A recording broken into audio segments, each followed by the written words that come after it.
ಎಲ್ರಿಗೂ ನಮಸ್ಕಾರ. ನಾನು ನಿಮ್ಮ ಡಾಕ್ಟರ್ ಅಮೃತ ಎಸ್ ಜಿ, ಉತ್ತಮ ಹೆಲ್ತ್ ಆಯುರ್ವೇದ ಕೇಂದ್ರ, ಬೆಂಗಳೂರು. ಇವತ್ತಿನ ಸಂಚಿಕೆಯಲ್ಲಿ ಮಲಬದ್ಧತೆಯ ಬಗ್ಗೆ ಕೆಲವೊಂದಿಷ್ಟು ವಿಚಾರ ತಿಳ್ಕೊಳ್ಳೋಣ. ಯಾಕಾಗತ್ತೆ, ಹಾಗೆ ಲಕ್ಷಣಗಳೇನಿರತ್ತೆ, ಹಾಗೆ ಅದನ್ನ ಹೇಗೆ ಸರಿ ಮಾಡ್ಕೋಬಹುದು ಅಂತ ಹೇಳಿ. ಮೊದಲನೇದಾಗಿ ಮಲಬದ್ಧತೆ ಅಂತ ಹೇಳಿದ್ರೆ ಲಕ್ಷಣಗಳನ್ನ ನೋಡಿದಾಗ ಬಹಳ ಜನಕ್ಕೆ ಮಲಬದ್ಧತೆ ಇದೆ ಅಂತ ಕೂಡ ಗೊತ್ತಿರೋದಿಲ್ಲ.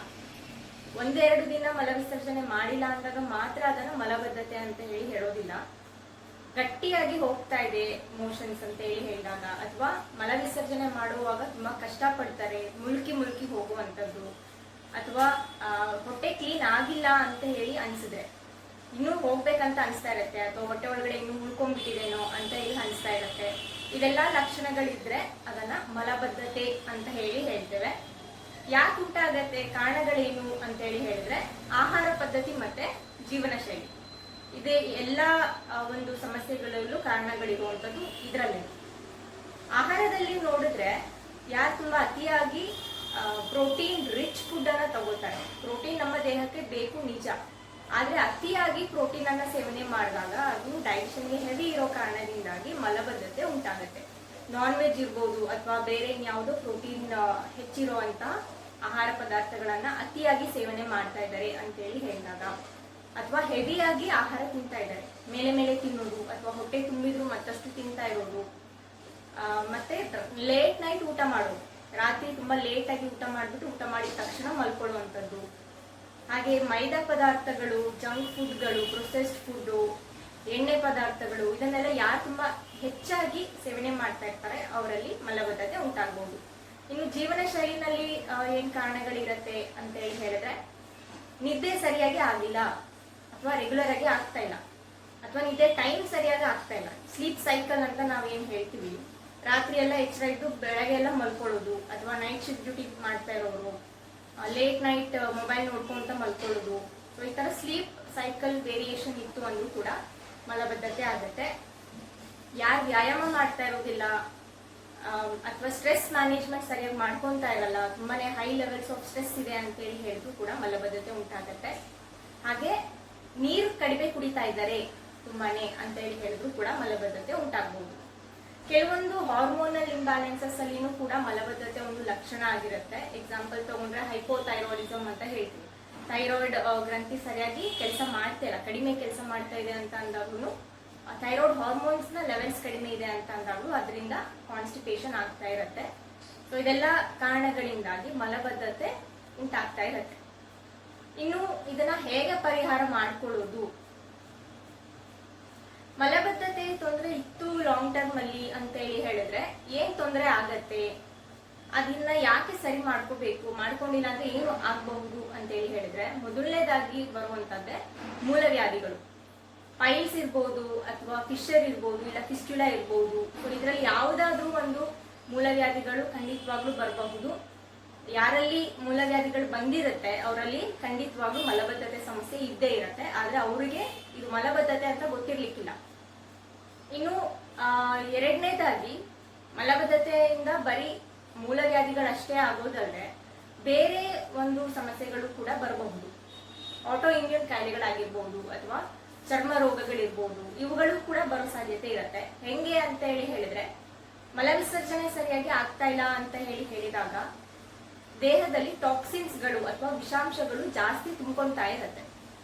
ಮಲ ಅಂತ ಹೇಳಿದ್ರೆ ಅದನ್ನ ಹೊರಗೆ ಹಾಕ್ಬೇಕಾಗಿರುವಂಥದ್ದು. ಆಯುರ್ವೇದದಲ್ಲಿ 3 ಮಲಗಳ ಬಗ್ಗೆ ಹೇಳ್ತಾರೆ. ತ್ರಿಮಲ ಅಂತ ಹೇಳ್ತೇವೆ, ಮಲ, ಮೂತ್ರ ಮತ್ತೆ ಸ್ವೇದ ಅಂತ ಹೇಳಿ. ಸೊ ಇವುಗಳನ್ನ ನಾವು ದೇಹದಿಂದ ಹೊರಗೆ ಹಾಕ್ಬೇಕು. ಹಾಕಿಲ್ಲ ಅಂತ ಹೇಳಿದ್ರೆ ಅವು ಬೇರೆ ಟಿಶ್ಯೂಸ್ಗಳನ್ನ, ಬೇರೆ ಅಂಗಾಂಗಗಳನ್ನ, ಅಥವಾ ಒಳಗಡೆ ಇರುವಂತ ಬೇರೆ ಆರೋಗ್ಯಕರವಾದಂತ ಸೆಲ್ಸ್ಗಳನ್ನ ಮಲಿನ ಮಾಡ್ತಾ ಇರುತ್ತೆ. ಮಲಿನೀಕರಣಾತ್ ಮಲ ಅಂತ ಹೇಳ್ತೇವೆ. ಅದಕ್ಕಾಗಿನೇ ಮಲ ವಿಸರ್ಜನೆ ಆಗಿರ್ಬೋದು, ಮೂತ್ರ ವಿಸರ್ಜನೆ ಆಗಿರ್ಬೋದು, ಅಥವಾ ಬೆವರು ಇರ್ಬೋದು, ಇದೆಲ್ಲ ಕರೆಕ್ಟ್ ಆಗಿ ಆಚೆ ಹೋಗ್ತಾ ಇರಬೇಕು ದೇಹದಿಂದ. ಸೊ ಇಲ್ಲಿ ಮಲ ವಿಸರ್ಜನೆ ಸರಿಯಾಗಿ ಆಗ್ತಾ ಇಲ್ಲ ಅಂತ ಹೇಳಿದಾಗ ದೇಹದಲ್ಲಿ ಟಾಕ್ಸಿನ್ಸ್ಗಳು ಹೆಚ್ಚಾಗ್ತಾ ಇರತ್ತೆ, ಅದರಿಂದ ರಕ್ತ ದೂಷಣೆ ಆಗತ್ತೆ. ಸೊ ರಕ್ತ ಕೆಡ್ತು ಅಂತ ಹೇಳಿದ್ರೆ ಮೊದಲನೇದಾಗಿ ಬರುವಂತದ್ದೇ ಚರ್ಮ ಕಾಯಿಲೆಗಳು. ಇನ್ನು ಆಟೋ ಇಮ್ಯೂನ್ ಡಿಸೀಸ್ ಬರುವಂತಹ ಕಾರಣಗಳು ಕೂಡ ಟಾಕ್ಸಿನ್ಸ್ ಹೆಚ್ಚಾಗಿರೋದು ಒಂದಾಗಿರುತ್ತೆ. ಸೊ ಇವೆಲ್ಲ ಸಮಸ್ಯೆಗಳು ಸಿಂಪಲ್ ಆಗಿ ಅಂತ ಅನ್ಕೊಳ್ಳುವಂತಹ ಈ ಮಲಬದ್ಧತೆ ತೊಂದರೆಯಿಂದನೇ ಆಗತ್ತೆ. ಸೊ ಯಾವಾಗಲೂ ಮಲಬದ್ಧತೆ ತೊಂದರೆ ಇದೆ ಅಂತ ಅಂದ್ರೆ ನೀವು ಫಸ್ಟ್ ಕಾನ್ಸಂಟ್ರೇಟ್ ಮಾಡಬೇಕಾಗಿರೋದು ಅದನ್ನ ನಿವಾರಣೆ ಮಾಡ್ಕೊಳ್ಳಿಕ್ಕೆ. ಹೇಗೆ ನಿವಾರಣೆ ಮಾಡ್ಕೊಳ್ಳೋದು, ಏನ್ ಮಾಡಬೇಕು ಅಂತ ಹೇಳಿದ್ರೆ, ಮೊದಲನೇದಾಗಿ ನಿಧಾನ ಪರಿವರ್ಜನ.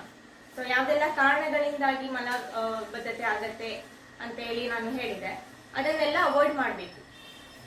ಅದರಲ್ಲೂ ಅವಾಗೆ ಆಹಾರ ಮತ್ತೆ ವಿಹಾರನೇ ಬರುತ್ತೆ. ಸೊ ಯಾವ್ದೆಲ್ಲ ಆಹಾರ ಪದಾರ್ಥಗಳಿಂದಾಗಿ ಮಲಬದ್ಧತೆ ಆಗತ್ತೆ, ಯಾವ್ದೆಲ್ಲ ಲೈಫ್ ಸ್ಟೈಲ್ ಅಥವಾ ಜೀವನ ಶೈಲಿಯಿಂದ ಮಲಬದ್ಧತೆ ಉಂಟಾಗ್ತಾ ಇರುತ್ತೆ, ಅದನ್ನೆಲ್ಲ ಅವಾಯ್ಡ್ ಮಾಡಿ ಆರೋಗ್ಯಕರವಾಗಿರುವಂತಹ ಆಹಾರವನ್ನ, ಆರೋಗ್ಯಕರವಾಗಿರುವಂತಹ ಜೀವನ ಶೈಲಿಯನ್ನು ಅಳವಡಿಸ್ಕೋಬೇಕು. ಹಣ್ಣು ಮತ್ತೆ ತರಕಾರಿಗಳನ್ನ ಹೆಚ್ಚಾಗಿ ಸೇವನೆ ಮಾಡಬೇಕು. ಇದರಲ್ಲಿ ಫೈಬರ್ ಅಂಶ ಜಾಸ್ತಿ ಇರುತ್ತೆ, ಹಾಗಾಗಿ ಇವುಗಳನ್ನ ಪ್ರತಿನಿತ್ಯ ಹೆಚ್ಚಾಗಿ ಸೇವನೆ ಮಾಡ್ತಾ ಇರಬೇಕು. ಹಾಗೇನೆ ನೀರನ್ನು ಕೂಡ ಹೆಚ್ಚಾಗಿ ಸೇವನೆ ಮಾಡಬೇಕು. ವ್ಯಾಯಾಮ ಮತ್ತೆ ಪ್ರಾಣಾಯಾಮಗಳನ್ನ ಮಾಡ್ತಾ ಇರಬೇಕು. ಯೋಗಾಸನಗಳನ್ನ ಮಾಡೋದ್ರಿಂದನೂ ಕೂಡ ಮಲಬದ್ಧತೆಯನ್ನ ನಿವಾರಣೆ ಮಾಡ್ಕೋಬಹುದು. ಇನ್ನು ಮನೆ ಮದ್ದುಗಳೇನಾದ್ರೂ ಇದ್ರೆ ಹೇಳಿ ಡಾಕ್ಟ್ರೆ ಅಂತ ಹೇಳಿದ್ರೆ, ಮೊದಲನೇದಾಗಿ ಡ್ರೈ ಫ್ರೂಟ್ಸ್ಗಳನ್ನ ಹೆಚ್ಚಾಗಿ ಸೇವನೆ ಮಾಡಬೇಕು. ಒಂದು ಸಣ್ಣ ಬಟ್ಲು ಅಷ್ಟು ಒಣ ದ್ರಾಕ್ಷಿ, ಒಂದು 5 ರಿಂದ 10 ಒಣ ದ್ರಾಕ್ಷಿಯನ್ನ ರಾತ್ರಿ ನೆನೆಸಿಟ್ಬಿಟ್ಟು ನೆಕ್ಸ್ಟ್ ಡೇ ಬೆಳಗ್ಗೆ ಅದನ್ನ ಸೇವನೆ ಮಾಡೋದ್ರಿಂದನೂ ಕೂಡ ಮಲಬದ್ಧತೆ ನಿವಾರಣೆ ಆಗುತ್ತೆ. ಇನ್ನು ಎರಡನೇದಾಗಿ ರಾತ್ರಿ ಮಲಗುವಾಗ 1 ಗ್ಲಾಸ್ ಹಾಲಿಗೆ ಕಾಯಿಸ್ಬಿಟ್ಟು ತಣ್ಣಗೆ ಮಾಡಿರುವಂತಹ ಹಾಲಿಗೆ, ಉಗುರು ಬೆಚ್ಚಗೆ ತಣ್ಣಗೆ ಮಾಡಿರುವಂತಹ ಹಾಲಿಗೆ 1 ಚಮಚೆಯಷ್ಟು ಹರಳೆಣ್ಣೆ, ಕ್ಯಾಸ್ಟರ್ ಆಯಿಲ್ ಅಂತ ಏನ್ ಹೇಳ್ತೀವಿ, ಅದನ್ನ ಮಿಕ್ಸ್ ಮಾಡಿಬಿಟ್ಟು ರಾತ್ರಿ ಮಲಗುವಾಗ ಕುಡಿಯುವಂಥದ್ದು. ಇನ್ನು ಯಾರಿಗೆಲ್ಲ ಹರಳೆಣ್ಣೆ ಕುಡಿಯಕ್ ಆಗೋದಿಲ್ಲ ಅಂತ ಹೇಳ್ತಾರೆ, ಅವರು ಸಿಂಪಲ್ ಆಗಿ ತುಪ್ಪನ ಕೂಡ 1 ಚಮಚಷ್ಟು ತುಪ್ಪನ ಕೂಡ ಮಿಕ್ಸ್ ಮಾಡಿ ತಗೋಬಹುದು. ಇದನ್ನ ಟ್ರೈ ಮಾಡಿ ಕೂಡ ನಿಮ್ಗೆ ಮಲಬದ್ಧತೆ ನಿವಾರಣೆ ಆಗ್ತಾ ಇಲ್ಲ ಅಂತ ಹೇಳಿದಾಗ ಔಷಧಿಯನ್ನ ನೀವು ಸೇವನೆ ಮಾಡಬಹುದು. ಆಮ್ಲಕ್ಕಿ ಚೂರ್ಣ ಅಂತ ಹೇಳ್ತೇವೆ, ಅಥವಾ ಬೆಟ್ಟದ ನೆಲ್ಲಿಕಾಯಿಯ ಪೌಡರ್, ಇಲ್ಲ ಅಂದ್ರೆ ತ್ರಿಫಲಾ ಪೌಡರ್ ಅಂತ ಸಿಗುತ್ತೆ. ಸೊ ಎರಡರಲ್ಲಿ ಯಾವ್ದಾದ್ರು ಒಂದನ್ನ ಯೂಸ್ ಮಾಡಬಹುದು, ತ್ರಿಫಲಾ ಇಲ್ಲ ಆಮ್ಲಕ್ಕಿ. ತ್ರಿಫಲಾನಲ್ಲಿನೂ ಕೂಡ ಆಮ್ಲಕ್ಕಿ ಒಂದು ಇಂಗ್ರೀಡಿಯೆಂಟ್ ಆಗಿರುತ್ತೆ. ಸೊ ಸಿಂಪಲ್ ಆಗಿ ಆಮ್ಲಕ್ಕಿ ಚೂರ್ಣನೂ ಕೂಡ ಯೂಸ್ ಮಾಡಬಹುದು, ಇಲ್ಲಾಂದ್ರೆ ತ್ರಿಫಲಾ ಚೂರ್ಣನ ಕೂಡ ಯೂಸ್ ಮಾಡಬಹುದು. 1 ಚಮಚೆಯಷ್ಟು ಚೂರ್ಣನ ಒಂದು ಅರ್ಧ ಗ್ಲಾಸ್ ಅಷ್ಟು ಉಗುರು ಬೆಚ್ಚಗಿರೋ ನೀರಲ್ಲಿ ಮಿಕ್ಸ್ ಮಾಡಿಬಿಟ್ಟು ಅದನ್ನ ರಾತ್ರಿ ಮಲಗುವಾಗ ಸೇವನೆ ಮಾಡಬೇಕು. ಸೊ ಇದನ್ನ ಮಾಡ್ತಾ ಬಂದ್ರಿ ಅಂತಂದ್ರೆ ನಿಮ್ಮ ಮಲಬದ್ಧತೆ ಕೂಡ ಕ್ಲಿಯರ್ ಆಗತ್ತೆ, ಹಾಗೆ ನಿಮ್ಮ ಜೀರ್ಣ ಶಕ್ತಿ ಏನಿದೆ ಅದನ್ನು ಕೂಡ ಹೆಚ್ಚಿಗೆ ಮಾಡುತ್ತೆ. ಇದಾಗಿನೂ ಕೂಡ ಇದನ್ನ ಪ್ರಯತ್ನ ಮಾಡಿ ಕೂಡ ಮಲಬದ್ಧತೆ ಸರಿ ಹೋಗ್ತಾ ಇಲ್ಲ ಅಂತ ಹೇಳಿದಾಗ ಅಲ್ಲಿ ಪ್ರಾಪರ್ ಎವ್ಯಾಲ್ಯೂಯೇಷನ್ ಬೇಕಾಗಿರುತ್ತೆ. ನಿಮ್ಮ ಹತ್ತಿರದ ವೈದ್ಯರನ್ನ ಅಥವಾ ಯಾವ್ದಾದ್ರು ಆಯುರ್ವೇದ ಡಾಕ್ಟರ್ ಅನ್ನ ಕನ್ಸಲ್ಟ್ ಮಾಡೋದು ಉತ್ತಮ ಅಂತ ಹೇಳಿಕ್ಕೆ ಇಷ್ಟಪಡ್ತೇನೆ. ಮುಂದಿನ ಸಂಚಿಕೆಯಲ್ಲಿ ಮತ್ತೆ ಬೇರೊಂದು ಮಾಹಿತಿ ಜೊತೆ ಬರ್ತೇನೆ. ಅಲ್ಲಿವರೆಗೂ ಎಲ್ಲರೂ ಆರೋಗ್ಯವಾಗಿರಿ. ನಮಸ್ಕಾರ.